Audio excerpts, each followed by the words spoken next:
Ça a débuté comme ça. Moi, j'avais jamais rien dit, rien. C'est Arthur Ganat qui m'a fait parler. Arthur, un étudiant à Carabin, lui aussi un camarade. On se rencontre donc place Clichy. C'était après le déjeuner. Il veut me parler, je l'écoute. Restons pas dehors, qu'il me dit rentrons. Je rentre avec lui. Voilà.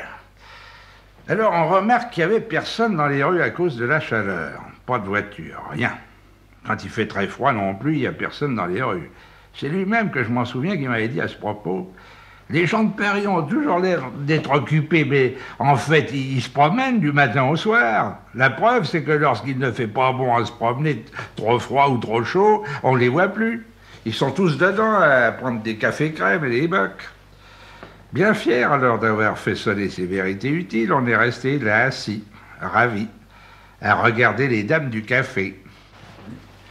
Justement, la guerre approchait de nous deux sans qu'on s'en soit rendu compte, et je n'avais plus la tête très solide.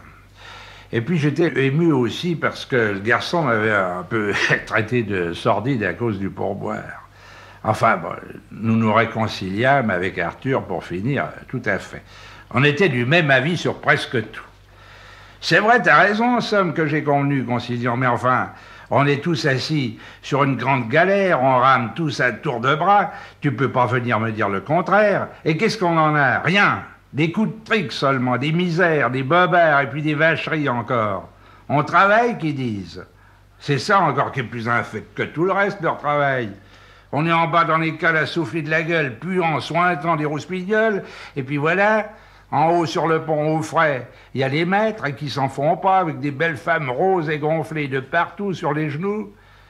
On nous fait monter sur le pont, alors ils mettent leur chapeau haute forme, et puis ils nous en mettent un bon coup de la gueule comme ça, bande de charognes, c'est la guerre qu'ils font.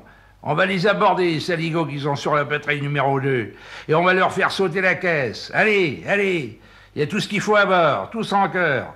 Allez voir d'abord un bon coup et que ça tremble. Vive la patrouille numéro 1, qu'on vous entende de loin. Celui qui gueulera le plus fort, il aura la médaille et la dragée du bon Jésus. Nom de Dieu. Et puis ceux qui ne voudront pas crever sur mer, ils pourront toujours aller crever sur terre. Et c'est bien fait, plus vite, encore qu'ici. C'est tout à fait comme ça que m'approuvait Arthur. Décidément devenu facile à convaincre. Mais voilà-t-il pas que, juste devant le café où nous étions attablés, un régiment se met à passer. Et avec le colonel par devant, sur son cheval. Et même qu'il avait l'air bien gentil et richement gaillard, le colonel. Moi, je ne fis qu'un bond d'enthousiasme. Je vais voir si c'est ainsi que je crie à Arthur.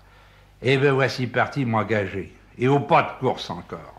T'es rien con, Ferdinand, qui me crie, lui, Arthur, au retour, vexé sans aucun doute par l'effet de mon héroïsme sur tout le monde qui nous regardait. Ça m'a un peu froissé qu'ils prennent la chose ainsi. Mais ça ne m'a pas arrêté, j'étais au pas.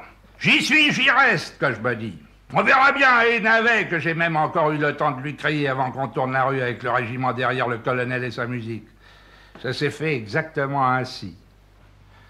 Alors on a marché longtemps. Il y en avait plus qu'il y en avait encore des rues. Et puis dedans des civils et leurs femmes qui nous poussaient des encouragements et qui lançaient des fleurs, des terrasses devant les gares, des pleines églises. Ah, il y en avait des patriotes. Et puis il s'est mis à y en avoir moins des patriotes. La pluie est tombée, et puis encore de moins en moins. Et puis plus du tout d'encouragement, plus un seul, sur la route. Nous n'étions donc plus rien qu'entre nous, les uns derrière les autres.